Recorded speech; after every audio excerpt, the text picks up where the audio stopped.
안녕하세요. 심리학자 이따입니다. 자살적 자해는 죽고자 하는 의도 없이 자신에게 해를 가하는 행동이라고 이야기할 수 있는데요. 말 그대로 자살을 하려는 목적은 아니라는 거예요. 그래서 이거를 조금 구분을 해서 여러분들이 생각을 하시고 저와 함께 이야기 나누시면 좋을 것 같아요. 요즘 좀 이 비자살적 자해가 되게 이슈가 많이 됐어요. SNS 상에도 사실 검색하면 굉장히 많은 자해 경험이나 이런 것들이 공유가 되고 있습니다. 특히 청소년 분들이 굉장히 예전보다는 증가했어요. 자해를 하는 분들이. 그래서 그 상담사들 사이에서는 그런 얘기를 굉장히 많이 하거든요. 자해 현상이 굉장히 증가를 했고, 그래서 우리가 조금 이것에 대해서 더 공부를 하고 주시를 해야 될 필요가 있다, 이런 얘기를 많이 하고 있습니다. 그래서 저도 좀 관심을 갖고 자해에 대해서는 많이 공부를 하게 됐고요. 비자살적 자해는 10대 초기에 시작을 해서 10대, 20대 때 가장 많이 자해 행동이 발생하는 것 같고, 유병률은 이제 나이가 들수록 점점 감소하는 경향성을 나타냅니다. 자해 방법들은 뭐가 있냐면 커팅, 꼬집기, 깨물기, 그 다음에 약을 과다 복용하는 거, 자기 스스로를 때리기,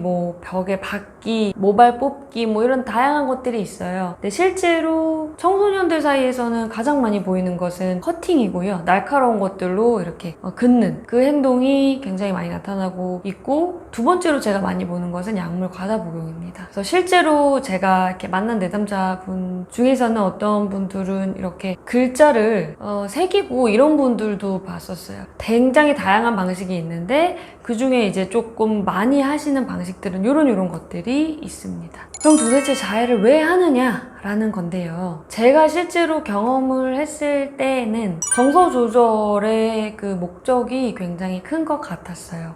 내가 굉장히 힘들어요. 막 화가 나요. 아니면 엄청 우울해요. 그럴 때 자해를 하면은 그 힘든 감정을 내가 잠시 잊을 수가 있는 거예요.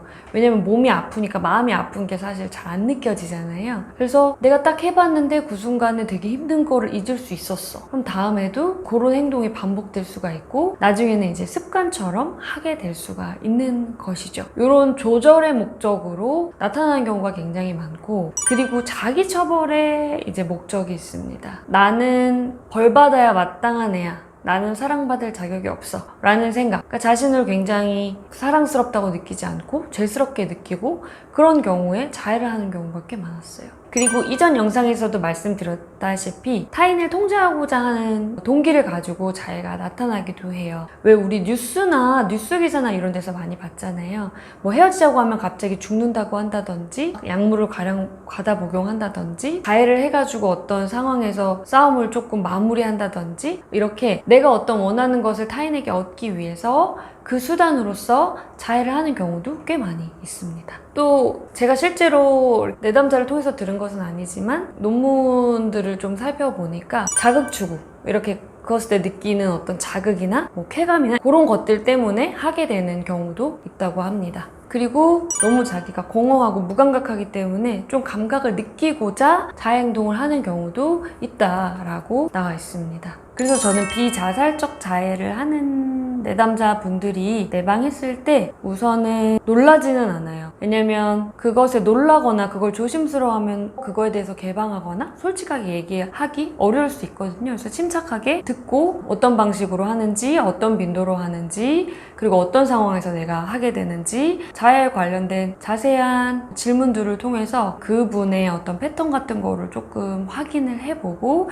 위험성 정도를 평가를 합니다. 그리고 상처가 덧날 수도 있잖아요. 그래서 의료적인 치료가 필요한 상황인지도 확인을 하고요. 정도가 어느 정도인지 실제로 눈으로 확인을 합니다. 그리고 제가 아까 말했던 그 자해의 목적들이 굉장히 다양하기 때문에 내담자의 언어로 그걸 충분히 들으려고 해요. 어떤 마음이 들 때 하게 되고, 그거를 함으로써 얻는 것은 무엇이고, 하고 나서 기분은 어떻고, 이런 것들을 충분히 듣습니다. 근데 이렇게 얘기를 나누다 보면 사실 내담자가 스스로 이제 말을 하는 포인트가 있어요. 자해를 딱 했을 때는 그 순간에는 되게 괜찮대요. 그 순간에는 내가 고통스러운 감정도 잊을 수가 있고, 자극도 느낄 수가 있고, 하지만 시간이 지나고 나면 후회하는 마음, 자책하는 마음이 올라오고, 또 궁극적인 부분이 해소가 안 되고 즉각적으로 그 순간에만 잊을 수 있기 때문에 사실 이게 근본적으로 도움이 안 된다는 걸 사실 스스로 얘기를 하거든요. 그럼 그거를 이제 잡고 함께 얘기를 하는 거죠. 그래요. 땡땡씨가 생각할 때도 이것이 어쨌든 현재 내가 힘들 때 사용하는 대처 수단이기는 하지만 이게 궁극적으로 나에게 도움이 되지는 않고 건강한 방법이 아니라는 건 스스로 알고 있는 것 같네요.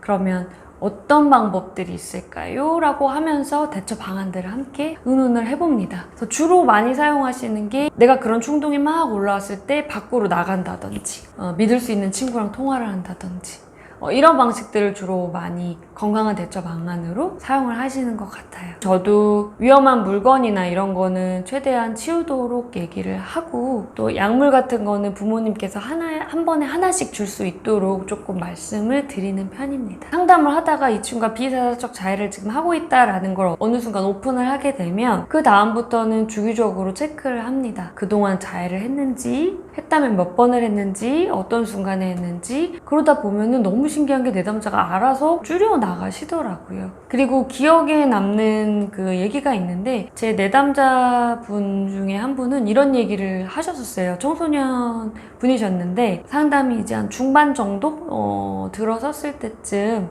내가 이제 나중에 취업도 하고 할 때 이 흉터가 남아있으면 그게 취업에 안 좋은 영향이 끼칠 수 있을 것 같아서 안 해야겠다는 다짐을 했어요 라고 얘기를 했는데 제가 그게 되게 감동적이었거든요. 스스로 삶에 대한 좀 의지나 동기부여가 되고 건강해지면 자해를 그만하는 게 좋겠다라는 다짐을 하게 되는 것 같더라고요. 그렇지만 비자살적 자해라고 하더라도 이걸 계속 하다 보면 실수로 깊게 할 수도 있는 것이고 하다 보면은 그 자살에 대한 생각이 또 들 수도 있는 거기 때문에 항상 그런 것에 대해서는 항상 쉬쉬를 하고 있어야 되고 민감하게 접근해야 되는 부분이라고 생각을 합니다. 보호자분들께서 자녀가 자해하는 것을 알게 되셨을 때 일단 당황하지 마시고 혼내거나 다그치거나 당장 하지마 라고 하시거나 죄책감을 너무 심어주시는 것은 좋지 않다라고 생각을 해요. 우선은 침착하게 치료나 소독 같은 거 조금 해주시고 이런 하게 된 것에 대한 마음, 어떤 것들이 힘든지에 대해서 조금 나눠보시는 게 필요하고 어쨌든 이게 자해가 일회성이 아니라 지금 빈번하게 일어나고 있다면 이 친구에게 어떤 마음의 아픔, 심리적인 어려움이 있을 수 있다는 거잖아요. 그러니까 이 친구가 조금 몇 회라도 상담받을 수 있도록 그렇게 대처를 해주시면 자녀분들에게 훨씬 더 도움이 될 수 있을 거라고 생각을 합니다. 네, 여러분 오늘도 저와 함께 해주셔서 감사하고요. 다음 영상에서 또 만나요.